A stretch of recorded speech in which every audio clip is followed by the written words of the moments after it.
मेरे सामने वाली खिड़की में एक चांद का टुकड़ा रहता है। वो आवाज़ जो हर दिल की धड़कन बनी, वो शख्सियत जिसने हंसी, गम, मोहब्बत और ज़िंदगी के हर रंग को अपनी आवाज़ में ढाला।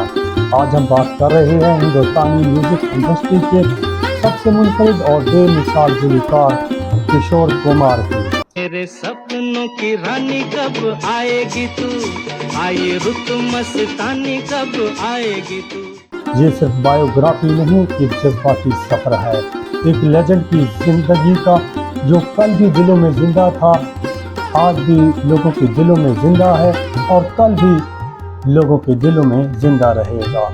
वीडियो को मुकम्मल देखें क्योंकि आखिर में ऐसा पैगाम है जो आपके दिल को छू जाएगा।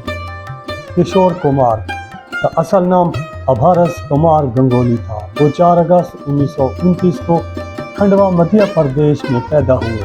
उनके बड़े भाई अशोक कुमार एक मशहूर फिल्म अदाकार थे और उन्हीं के नक्शे कदम पर किशोर ने भी मुंबई का रुख किया। मगर किशोर न सिर्फ अदाकार बने बल्कि मौसीकी की दुनिया में भी इनकलाब लेकर आए। शुरू में किसी ने सोचा भी न था कि ये नौजवान लड़का एक दिन दिलीप कुमार, राजेश खन्ना और अमिताभ बच्चन की आवाज़ बनेगा। ओ मेरे दिल के चैन। 1950 की दहाई में किशोर कुमार ने फिल्म लड़की से प्लेबैक का आगाज़ किया, लेकिन असल शोहरत मिली 1958 में फिल्म चलती का नाम गाड़ी से। राजेश खन्ना और किशोर कुमार का मिलाप फिर आया वो तारीखी लम्हा जिसने तारीख बदल दी।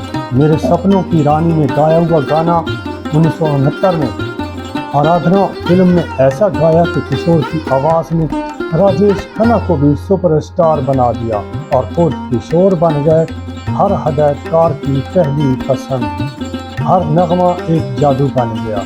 रोते रोते हंसना सीखो या कोई होता जिसे अपना।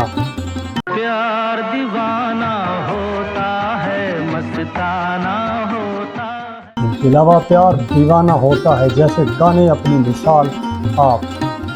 किशोर कुमार एक अलग ही मखलूक थे। वो गाते नहीं थे, जीते थे।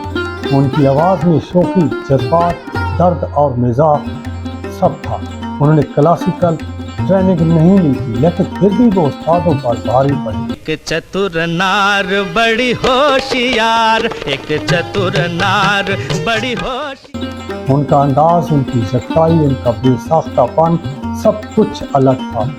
फिल्म पड़ोसन में मेरे सामने वाली खिड़की में एक गाना नहीं, एक मुकम्मल कॉमेडी परफॉर्मेंस है, लेकिन कामयाबियों के इस समुंदर में दुख की भी लहरें थी।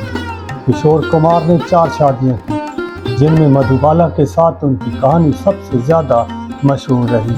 मधुबाला की बीमारी और वफात ने किशोर को अंदर से तोड़ दिया।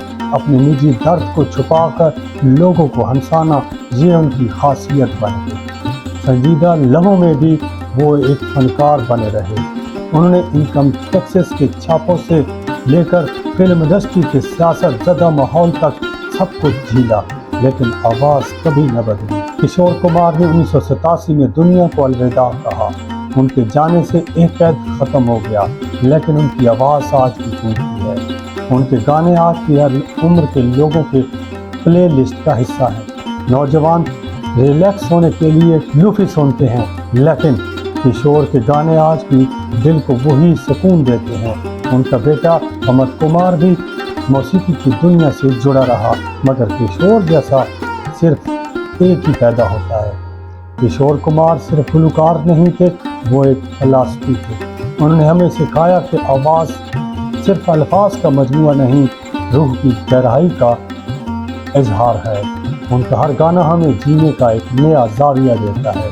अगर आप भी ज़िंदगी के मुश्किल लम्हों से गुजर रहे हैं तो किशोर के गाने सुनो, क्योंकि उनमें छुपी है वो ताकत जो दुख को भी मुस्कुराहट में बदल सकती है। ज़िंदगी एक सफ़र है सुहाना, यहाँ कल क्या हो किसने जाना। ये सिर्फ गाना नहीं, एक ज़िंदगी का सबक है। अगर आपको किशोर कुमार की ये कहानी पसंद आई है तो बराए करम वीडियो को लाइक ज़रूर करें। कमेंट्स में हमें बताइएगा कि उनका कौन सा गाना आपके दिल के बिल्कुल करीब है, बल्कि बहुत ही करीब है। ऐसी ही मज़ीद लेजेंडरी शख्सियात की बायोग्राफी देखने के लिए यूट्यूब चैनल गुड लाइफ को सब्सक्राइब करें और बेल आइकॉन का बटन भी दबा दें ताकि हर नई आने वाली वीडियो की इत्तला आपको फ़ौरन मिल सके।